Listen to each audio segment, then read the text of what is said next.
Hello, this is Abigail Banda, and this is my demonstration video of my Morse code application.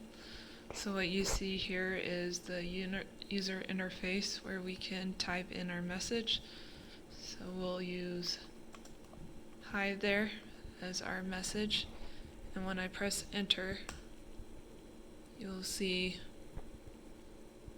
the red light flash for the Morse code.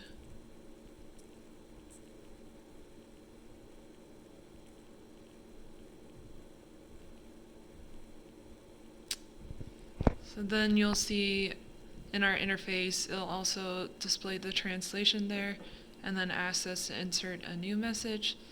This one we'll try test and press enter.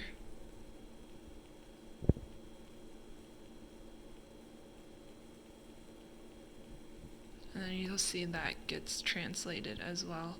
To exit this application, all that you need to do is type in $, press enter, and then you'll see program ending, please restart again.